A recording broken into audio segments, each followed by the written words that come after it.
The Holy Gospel according to Mark.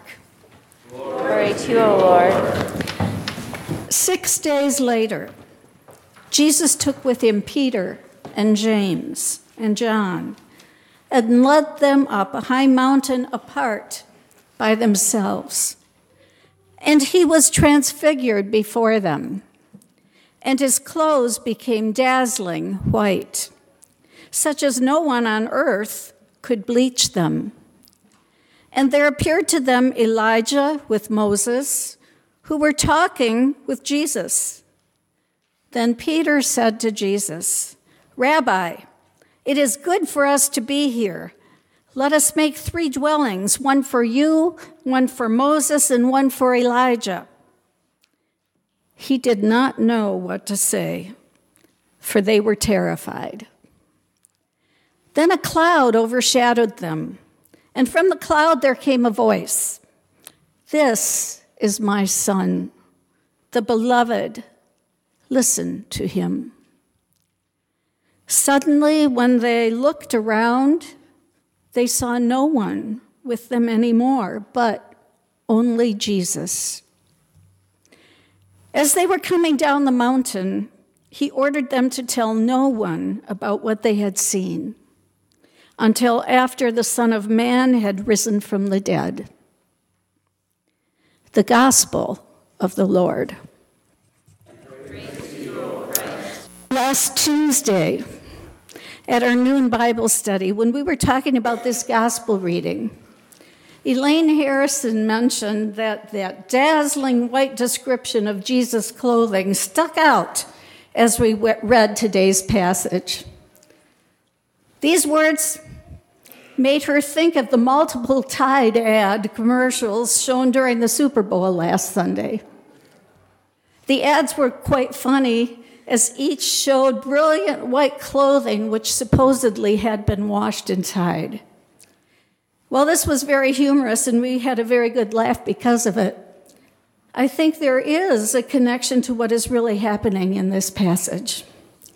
You see, the gospel writer is telling a story that says something about the dazzling light of God's presence shining through us and around us as we daily live our lives.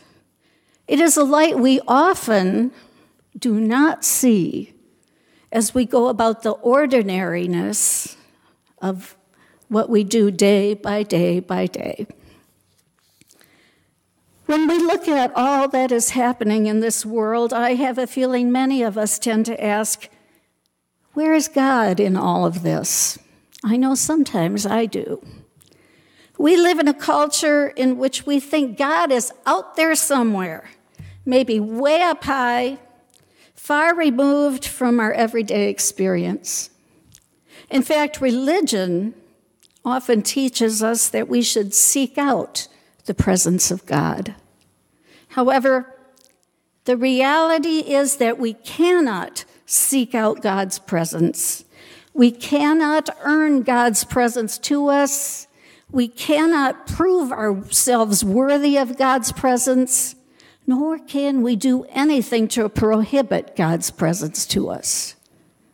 The deepest truth given to us in today's story is that we are totally and completely enveloped in the presence of God. As we look at today's gospel reading, whatever happened on top of that unnamed mountain remains a mystery.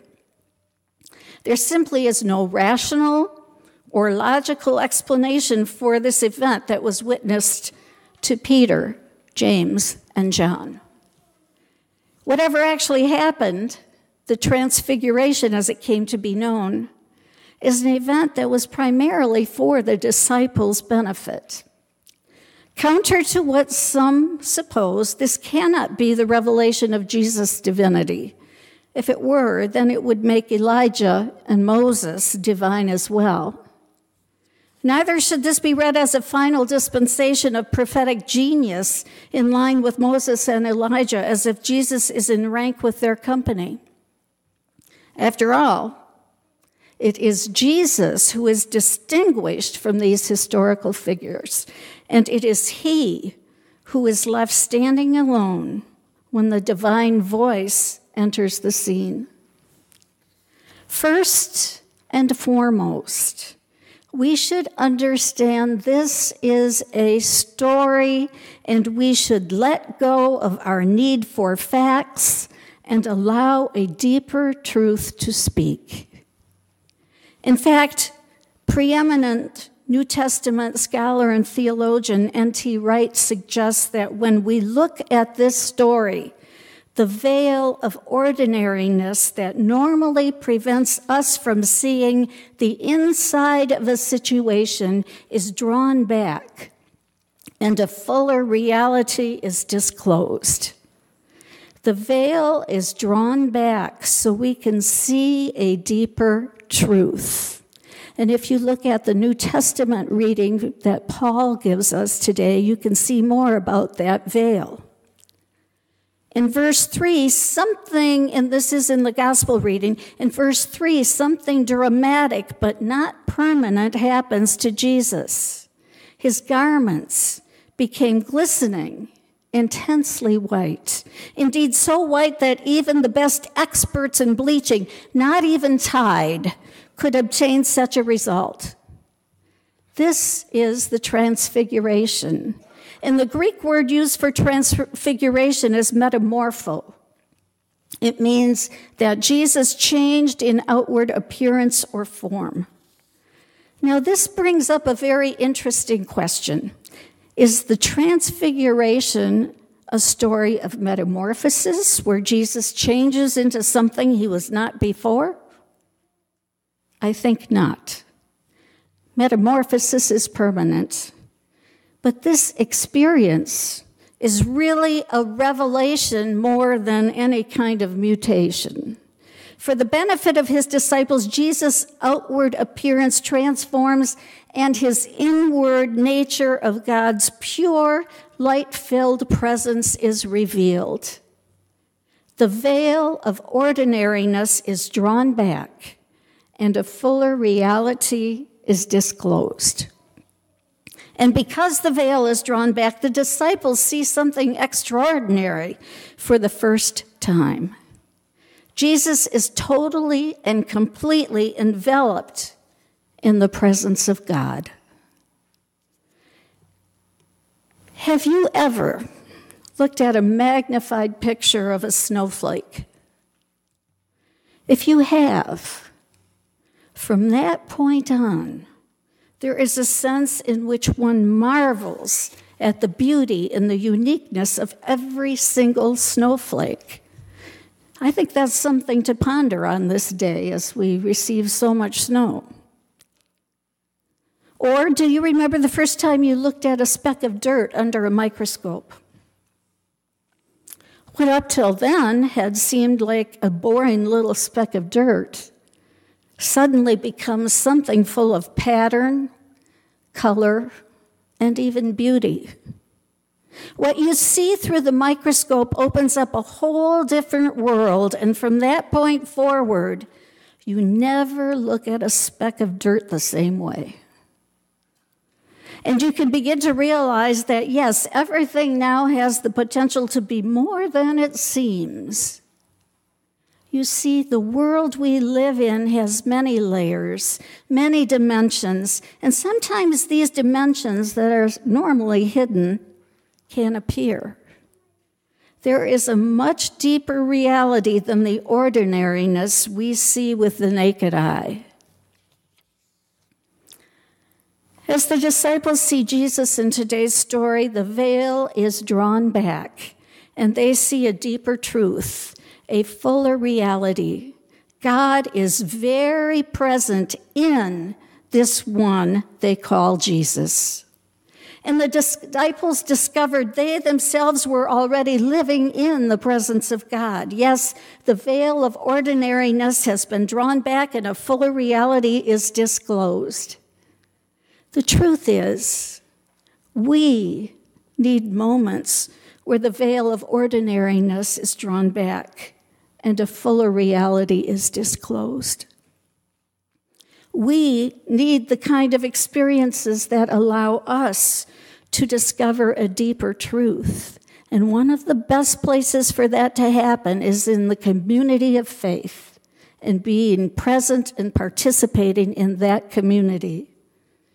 We need the kind of experiences that give us pause so that we might be reminded that we too are already living in the presence of God.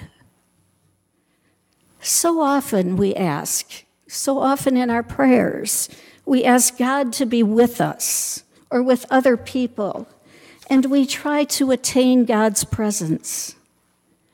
But as Franciscan priest Richard Rohr puts it, we cannot attain the presence of God because we're already totally in the presence of God.